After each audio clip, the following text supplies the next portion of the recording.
Hello everyone. In this video, we will cover about cross price effects, which is very important from exam point of view and from competition exams, entrance exams as well. Cross price effects में cover करते हैं हम substitute और complementary goods पे and how price of related goods affects demand for a commodity.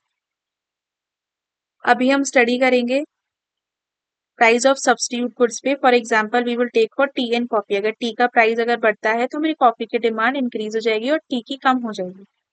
तो T price हमारा इतना है जो कि टी को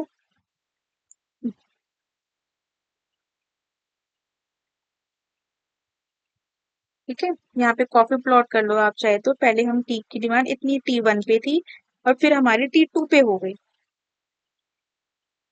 जिसमें इन्होंने टी को अपना सब्स्टिट्यूशन पे रखा हुआ है. डिमांड कम for tea shifts to the right when price of the substitute good coffee. Coffee का अगर प्राइस बढ़ गया तो टी की डिमांड बढ़ गई. हमने पहले एग्जांपल में मैंने बताया था अगर टी का प्राइस बढ़ गया हमारा तो कॉफी की डिमांड बढ़ गई. पर यहाँ हमने प्लॉट किया हुआ अगर कॉफी का प्राइस बढ़ गया तो टी की डिमांड बढ़ गई.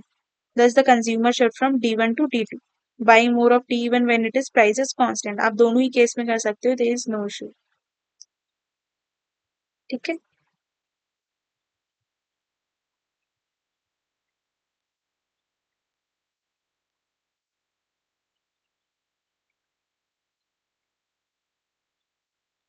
और अगर हमारी टी का कॉफी का प्राइस डिक्रीज हो जाता है तो टी की डिमांड कम हो जाएगी. People will prefer to buy coffee more. Tea की डिमांड T1 से T2 पे आ जाएगी और इसमें बैकवर्ड शिफ्ट हो जाएगा. X and Y are substitute in price of X remain constant. Demand come for X would shift to the right if price of Y increases. एक Y का price अगर बढ़ जाता है तो X की डिमांड हमारी राइट में शिफ्ट हो जाएगी, उसकी डिमांड बढ़ जाएगी. पर X का Y का प्राइस अगर कम हो जाता है तो हमारी X की डिमांड ज्यादा हो जाएगी. It will shift to the left.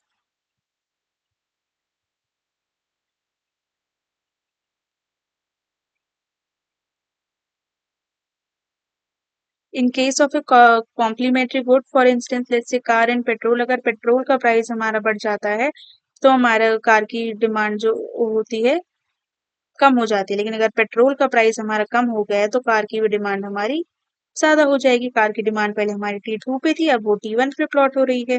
Demand का for car shift to the left when price of the complementary good petrol increases. Thus the consumer shift from D1 to D2, buying less of a car even when the price of it is constant. Same is here. When there is a decrease in price of the complementary good तो हमारा D1 से T2 हो गया है और price हमारी increase हो गई है. ये बैकवर्ड शिफ्ट था, सॉरी. ठीक है. होप आप लोग समझ गए होंगे. इसमें ये ध्यान देने वाली चीज है किसका प्राइस इंक्रीज हो रहा है और किसकी डिमांड पे इम्पैक्ट कर रहा है, उसी के अकॉर्डिंग हमें प्लॉट करना होता है. यहाँ पे हमारी कार का प्राइस पेट्रोल का प्राइस कम या हो गया है, मैंने वहां पे इंक्रीज करके समझा दिया था. पेट्रोल का प्राइस प्राइस यहाँ पे डिक्रीज हो गया है तो फिर हमारी कार का प्राइस भी कार की डिमांड हमारी बढ़ गई है और इसमें फॉरवर्ड शिफ्ट है, मतलब there is an increase in demand. ये इसका सम अप है जो आप रीड कर सकते हो. इनकम और डिमांड में क्या रिलेशन होता है. नॉर्मल गुड्स में इनकम इफेक्ट हमेशा पॉजिटिव होता है. फॉर इंस्टेंस पहले हमारी D1 पे थी, इनकम अगर हमारी बढ़ जाती है तो डिमांड हमारी A से B पे कम हो जाती है. There is a forward shift. Income अगर हमारी कम हो जाती है तो नॉर्मल गुड्स की डिमांड हमारी कम हो जाती है, that is A to C. ठीक है.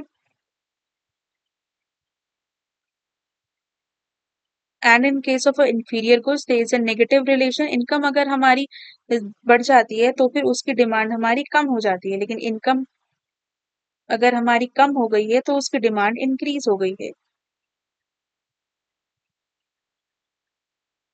और वो हमने आगे प्लॉट किया हुआ. Income affecting negative. Less is purchase less is less is purchase when income rises. Income ज्यादा हो जाएगी तो कम होगी उसकी. ये ऐसे प्लॉट किया हुआ है हमने. And more is purchase when income fall.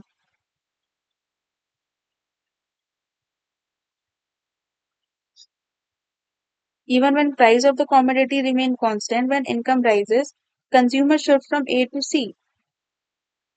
Income अगर बढ़ जाती है, उसके प्राइस कम हो जाता है, तो income obviously price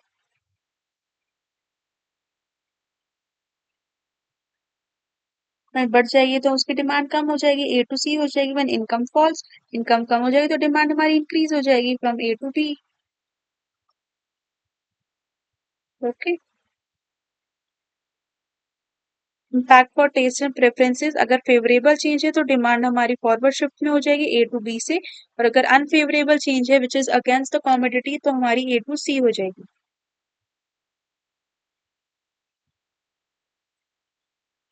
hope you guys have understood, ये बहुत इजी है। इसमें